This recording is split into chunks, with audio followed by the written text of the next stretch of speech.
So after 18 months of chipping away at this thing, my new album, In My Own Right, is finally out in the world on all streaming services.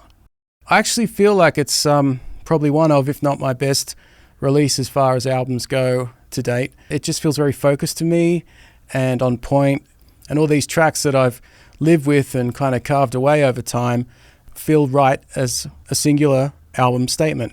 I sonically, emotionally and narratively dug deep on this one with everything that's going on with AI and the discussions around it, everything in this room, orchestra at Abbey Road, and the brilliant violin playing of Noah Sorota, as well as drums and percussion, brilliantly performed by Satnam Ramgotra. I invested in a lot of new gear, a lot of Moog stuff, as you can see behind me, a lot of guitar pedals that I put everything through, including guitars. I experimented with a new amp setup, taking like 3 very different amps and recording them all at the same time with certain microphone spacing, orthodox and unorthodox, to really harness a wide range of sonic territory that all these guitars are capable of. Since the screenwriter's strike, that really helped accelerate this process because there was a great lack of workaround in the aftermath of that. Frustration to elation, I spent a lot of time learning new skill sets that I sit back and I hear a lot of the fruits of on this album. Quick rundown on tracks. Tech noir guitar, not always easy to say. There's like a cyber steampunk side to it, noir side to it, modular synths, beat machines, guitar machines, ton of pedals, everything going through, orchestra, real drums, real percussion. It was the track that was kind of the proof of concept of the direction I wanted to go in to Audio Network and myself to make sure that I felt like I was on the right path. And in many ways, it sets the tone through its different layers with pretty much the rest of the album. So why not make it track 1? I love where electronica and guitars meet, and there's just this cool space, the nice layering of cinema on top. So that's kind of how I see this track. That'll Do It used to be called Effort, F-IT. I got pretty far with it until the end when we had the discussion of like, maybe we should change that name. But that was kind of the attitude of this track. Like everything in this track was just like rocking out, going for it. All kitchen sinks in the neighborhood thrown in.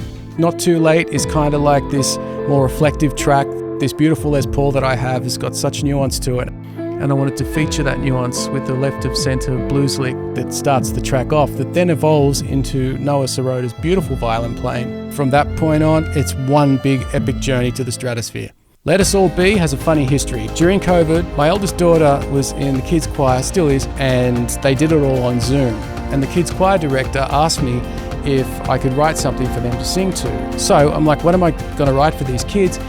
And it was funny because I was looking at all their faces on Zoom, all of different colors, cultures, demographics, and it made me realize, like, in a day and age when everyone's trying to feel part of a group, I really look forward to the day when we can celebrate each and every one of us as our own individual being, made up of every unique brushstroke that makes who we are.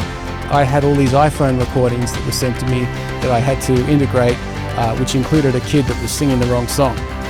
The track evolved from being a kids' choir piece to be a cinematic instrumental piece.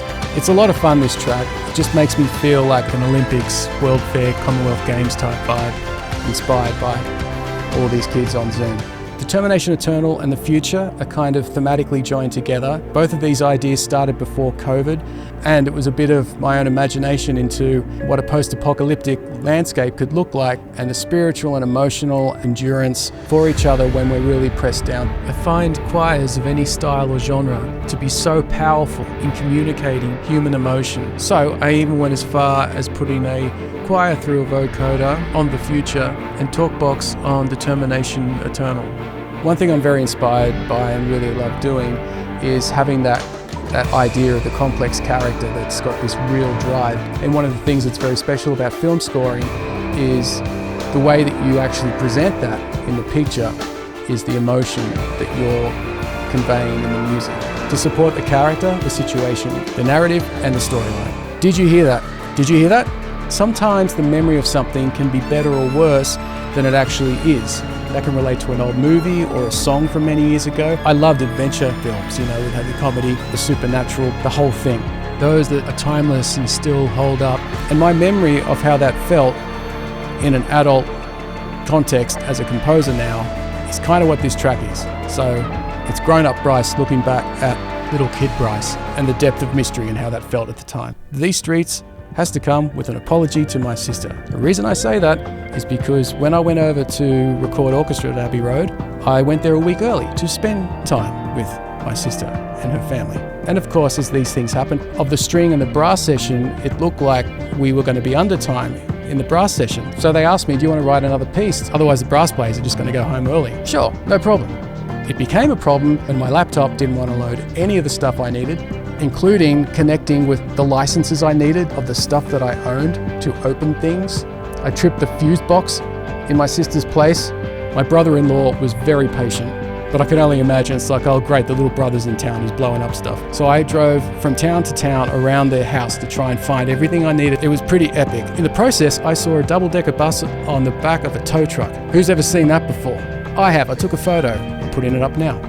As I was driving along, I thought, whatever this piece is, I'm going to call it These Streets, because I am hauling ass down these beautiful streets and don't really have enough time to appreciate what's around me because I'm trying to get to the next town before the sun goes down.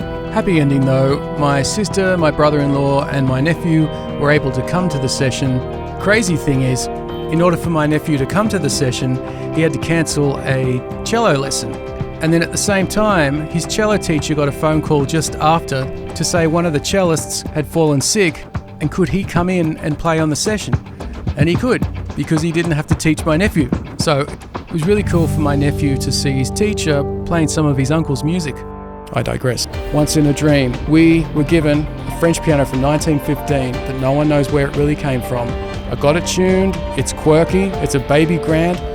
I threw 2 mics on it and it sounded beautiful. So I brought the sound of that piano and put it in this weird sonic landscape that I'd been cultivating. This track's a little window into where my mind travels at night. I don't even know what to say about that, but on my mind was the fact that I had 1 track left that I wanted to write, and it was on my mind.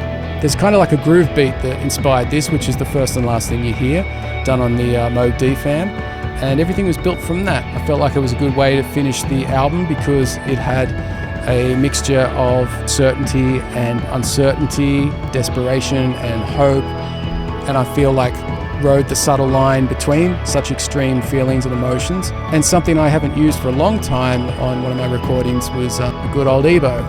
And the reason I haven't used it so much of late is because I used to use it all the time. And then I realized I haven't used it for a while, so why not use it? Anyway, all that adds up to In My Own Right. I'd love you to check it out. It's a bit of a window into my day-to-day, night-to-night meanderings and what comes from me, what I discover, and what comes to light. So I hope you enjoy it, and if you've watched this far, thank you.